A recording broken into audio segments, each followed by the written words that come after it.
Aku bakal buat video ini sependek mungkin. Jadi menurut aku seenggaknya ada dua hal yang memang membuat dunia seakan terasa menjadi lebih kacau. Yang pertama itu tentu kehadiran internet yang merupakan Pandora Box yang membuka akses informasi seluas-luasnya terhadap semua orang.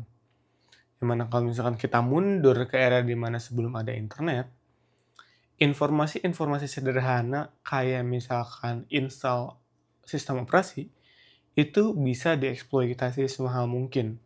Karena banyak orang yang belum tahu tentang cara untuk menginstal ulang sistem operasi. Jadi kehadiran internet ini seakan-akan mengubah nilai dari yang namanya informasi. Informasi sebelum adanya internet itu meskipun sederhana bisa dieksploitasi menjadi semahal mungkin karena memang aksesnya yang terbatas. Tidak semua orang tahu. Bahkan aku dengar beberapa cerita kayak beberapa orang di zaman dulu itu untuk bisa belajar gitar, kayak ingin belajar kunci gitar tertentu sampai harus pergi ke satu kota. Karena memang yang tahu ada di kota tersebut. Katakanlah misalkan aku di Bandung. Yang aku ingat itu ada orang yang belajar kunci gitar tertentu dan yang tahu itu ada di Cianjur. Ya sudah, orang ini yang memang pengen belajar atau aku yang ada di Bandung ini sengaja akan berangkat ke Cianjur hanya untuk tahu bagaimana atau cara untuk menekan kunci gitar tertentu. Berbeda dengan era internet sekarang, tinggal di Google aja. Tinggal di Google, tinggal dicari, kalau misalkan masih bingung, tinggal search di YouTube, udah ada proses penekanannya seperti apa. Jadi, kehadiran internet ini mengubah nilai dari yang namanya informasi. Atau dalam bahasa sederhana, dalam konteks tertentu, bisa jadi informasi memang tidak lagi seberharga dulu. Itu alasan pertama kenapa dunia terasa semakin kacau. Alasan keduanya adalah berita buruk menyebar dengan sangat cepat.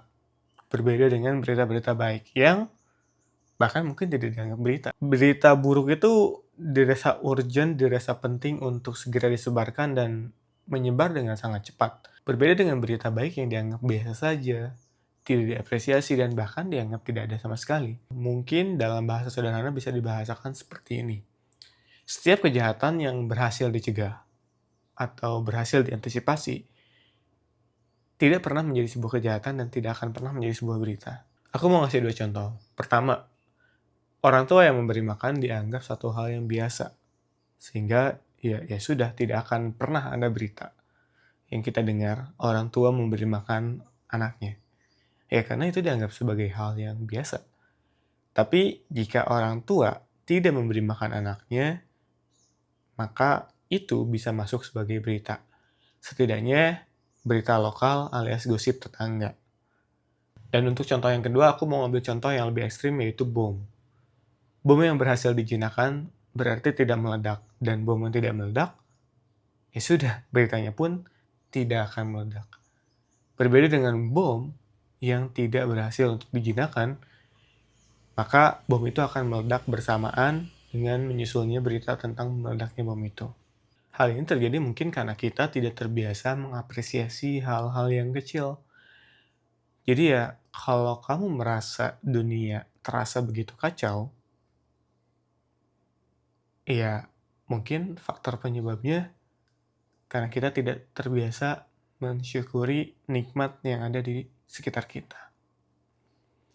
Atau kalau memang internet menjadi salah satu sumber kecemasan karena dari internet kamu membaca berita-berita yang buruk, berita-berita yang negatif, berita-berita yang memang bikin kamu cemas, ya simpel aja sih sebenarnya.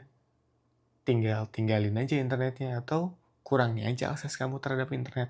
Atau kurangi baca berita-berita negatif. Pertanyaannya, mau nggak kamu melakukannya?